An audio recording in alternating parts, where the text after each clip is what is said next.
স্বাধীনতা দিবসের অস্ত্র প্রদর্শনী দেখে ইন্টারনেটে সবাই হাসাহাসি করতেছে এবং এটা নিয়ে ট্রোল করতেছে। আসলে করবোই না বা কেন? কারণ এক একটা মিসাইল দেখলাম রেঞ্জ ১৩ কিলোমিটার, ১৭ কিলোমিটার, ২০ কিলোমিটার এই ধরনের অস্ত্র। তো এগুলো দেখে তো হাসিটাও স্বাভাবিক। কিন্তু ভাইরা আপনাদের বুঝতে হবে যে আমাদের এই যে আর্মির এই যে দুর্গতি চলতেছে, তো এটার কারণটা কি? এটাও আমাদের অনুধাবন করতে হবে। আমাদের সরকারের বয়স মাত্র ১-১.৫ মাস। তো এর মধ্যে এই সরকারকে আপনি দোষও দিতে পারবেন না। আমার জানা মতে বিগত সরকার প্রায় ১৭ বছর ছিল এবং এই ১৭ বছরে মিলিটারির হার্ডওয়্যার যেটা, এটা আপগ্রেডের জন্য কিছুই করে নাই।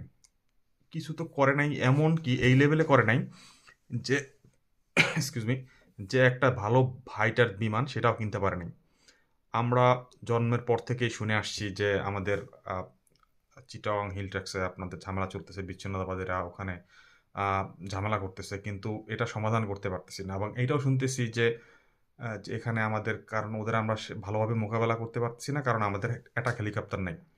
আর যতবারই আমরা অ্যাটাক হেলিকপ্টার কেনার উদ্যোগ নেই, ততবারই একটা প্রভুদেশ আইসা আমাদের বাধা দেয়। আমরা কিনতে পারি না। আমাদের দেশে আমরা লালমনিরহাটে বিমান ঘাঁটি করতে গেছি, আমাদের বাধা দিছে।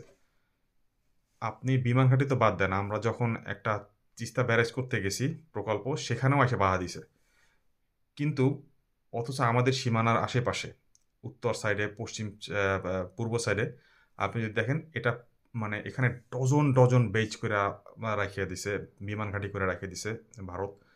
শুধু তাই না, আপনাদের ইনফরমেশন জানার জন্য যে ইনফরমেশনটা দেই, সারা পৃথিবীর মধ্যে সবচেয়ে বেশি হেভিলি মিলিটারাইজ জোন হইছে এইটা, আমাদের উত্তর সীমান্ত।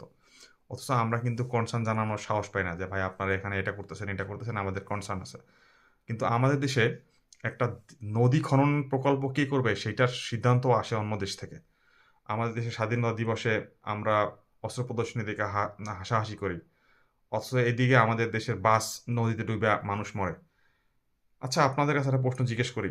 যে আপনারা কি জন্মের পর থেকে বোধ হওয়ার পর থেকে কখনো মনে করছেন আমরা পুরোপুরি স্বাধীন? ওয়েল, আপনারা মনে করছেন কিনা জানি না, বাট আমার কাছে মনে হয় না আমাদের স্বাধীনতাটা পরিপূর্ণ আছে।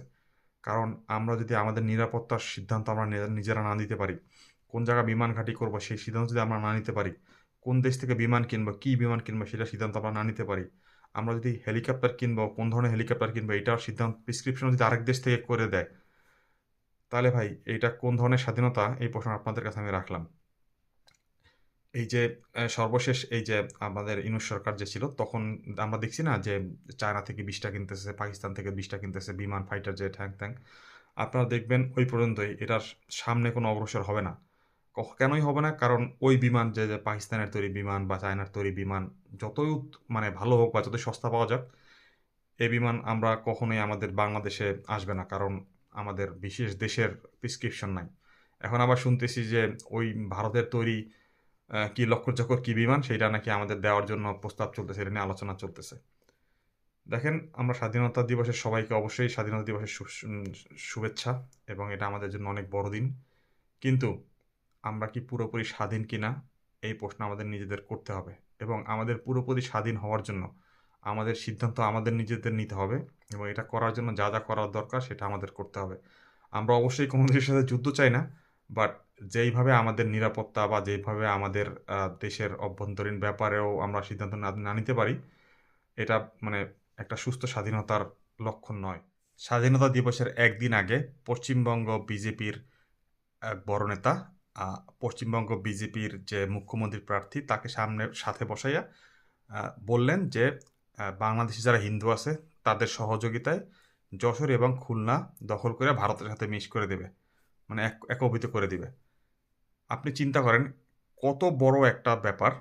এই ব্যাপার নিয়ে আমার আমি দেখি নাই সরকারের তরফ থেকে কোনো নিন্দা বা কোনো প্রতিবাদ বা কোনো অফিসিয়াল স্টেটমেন্ট দেওয়া হইছে। অথচ আমরা স্বাধীনতা দিবস পালন করতেছি।